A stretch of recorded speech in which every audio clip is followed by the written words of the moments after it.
Nobody saw it coming. 3 legends, 3 eras, 1 stage. Caitlin Clark, the rookie rewriting women's basketball in real time. Michael Jordan, the global icon whose shadow still looms over the sport decades after retirement. Larry Bird, the pride of Indiana, the mastermind who wants to find basketball intelligence and legacy. When they appeared side by side, it wasn't just a press conference. It was an earthquake. Fans gasped as flashbulbs lit up the room, knowing history was unfolding before their eyes. This wasn't a gimmick. It was a turning point, a collision of greatness that demanded the world's attention. The air was charged with electricity. Every heartbeat seemed to sync with the tension in the room. Reporters scrambled for answers, but nobody had them. Why would these 3 titans stand shoulder to shoulder at this exact moment? Jordan, who rarely steps back into the spotlight unless it means billions.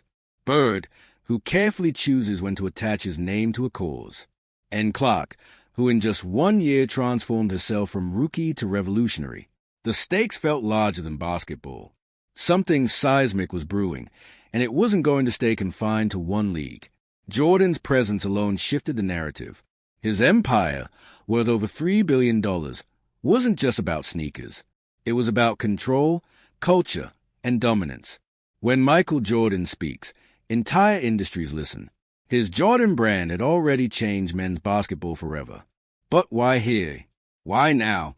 The only answer fans could cling to was that something monumental was about to happen.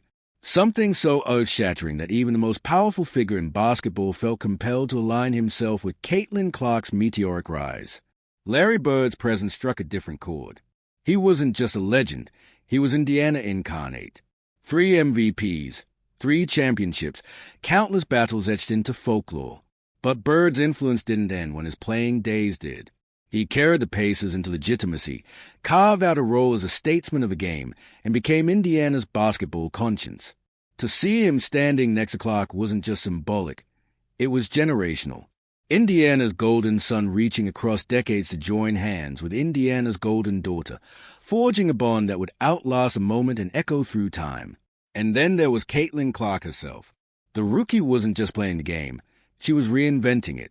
In 1 season, she turned ticket sales into gold, skyrocketing revenues by more than 400%. She dragged television ratings into uncharted territories, forcing networks to bow to women's basketball. She signed a Nike deal that shattered precedent, becoming the first WNBA rookie with a signature shoe. She was no longer just a player. She was an economy, a cultural phenomenon. And now she stood flanked by 2 titans, proof that her impact wasn't just historic, it was revolutionary. When Michael Jordan finally spoke, the room went silent. This wasn't the Jordan of the past, trading stories of championships. This was Jordan, the empire builder, the visionary who saw markets where others saw limitations. He spoke of legacy, not just his own, but what happens when greatness across eras collides. He wasn't here to relive old glory. He was here to chart a new path. His words cut through the silence like a knife, planting a seed of realization. This wasn't an endorsement. This was a restructuring of the game itself. Jordan didn't sugarcoat it. He spoke about the responsibility of those who came before to open doors for those redefining the game. His tone was nostalgic, but it was also prophetic. Fans realized this was about more than the WNBA. This was about breaking barriers, about forcing corporations, leagues, and executives to acknowledge women's basketball not as a side act, but as a main stage. His voice carried the weight of inevitability. And when he looked at Caitlin Clark, it was as if he saw his own reflection in the next generation's revolutionary. ChatGPT said, his words carried the pulse of Indiana itself. He spoke not as a detached legend, but as someone whose identity was fused with the state's basketball culture. Every driveway hoop, every high school gym, every dream of Indiana's kids lived in his voice. Bird spoke of safeguarding Indiana's basketball soul, a culture too precious to leave behind. His return to the spotlight wasn't just about mentoring Clark. It was about preserving the lifeblood of basketball's heartland. He made it clear Indiana wasn't just a place on the map. It was the epic enter of something greater. Bird's tone was resolute, almost spiritual. His resignation from the Pacers had left a void, but standing beside Clark, that void seemed filled. His voice carried pride, determination, and conviction. Bird wasn't here for nostalgia either. He was here to ensure that Indiana basketball, through Clark, would rise into something unshakable. He wasn't stepping back into management. He was stepping into history, into a partnership that promised to reshape not just a franchise, but the trajectory of women's basketball itself. Fans realized they were witnessing a transfer of legacy so profound it bordered on destiny. Then came Caitlin Clark's turn. She didn't need theatrics. Her very existence was already historic, but her words were powerful in their simplicity. She didn't speak like a rookie, but like a revolutionary. She spoke of responsibility, not just to her team or the league, but to the movement itself. She carried the weight of expectations, not with fear, but with determination. She thanked those who paved the way, but made it clear she wasn't just here to play. She was here to build something bigger than herself, something permanent, something that would outlive her playing days. Her voice was steady, her message unflinching. Clark knew she wasn't just a star. She was the face of a cultural shift. She spoke of rewriting rules, reshaping narratives, and demanding respect. It wasn't about contracts or accolades. It was about the future of the game. Every sentence carried the fire of a woman who knew she stood at the intersection of sport, culture, and business. Her endorsements, Nike, Gatorade, Wilson, proved her commercial might. But this partnership, she insisted, wasn't about endorsements. It was about revolution. In that moment, Clark's words redefined the stakes. The idea of revolution became tangible. Fusing Jordan's financial clout, Bird's basketball wisdom, and Clark's unstoppable momentum created a juggernaut unlike anything the sport had ever seen. Analysts immediately speculated this wasn't just about helping Clark grow as a player. It was about tearing down old walls and erecting new empires. Together, they had the power to topple the old guard, challenge outdated systems, and elevate women's basketball into a stratosphere once thought unreachable. Fans began to understand this wasn't just a collaboration. It was the beginning of a storm no league could ignore. For Jordan, this wasn't sentiment. It was empire building.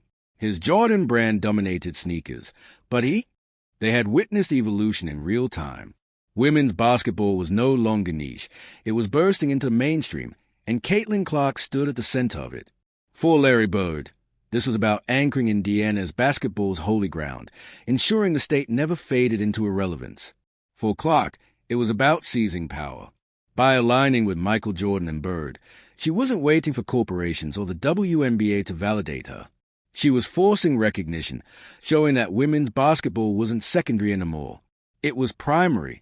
The implications were staggering. Jordan's endorsement alone could send the value of any venture skyrocketing.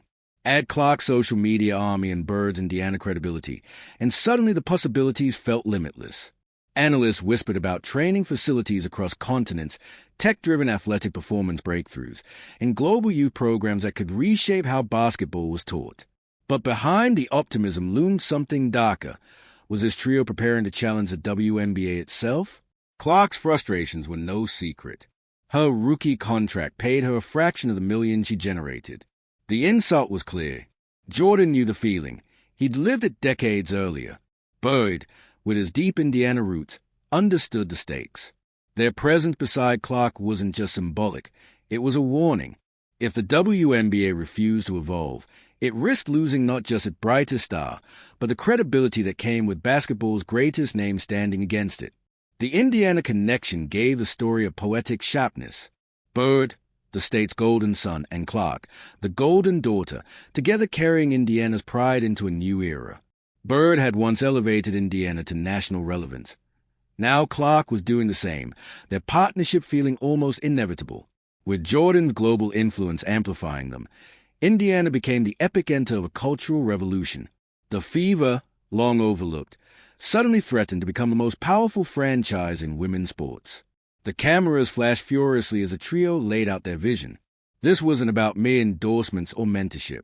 They spoke of infrastructure, training programs, community initiatives, the blueprint for a future where women's basketball stood as equal.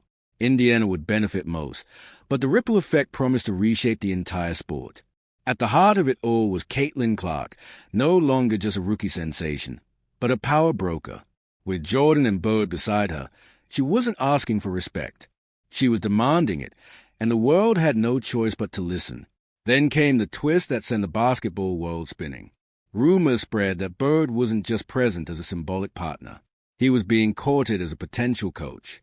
At first, the idea seemed, do you want me to keep writing from here, extending the Bird coaching twist into the next dramatic arc?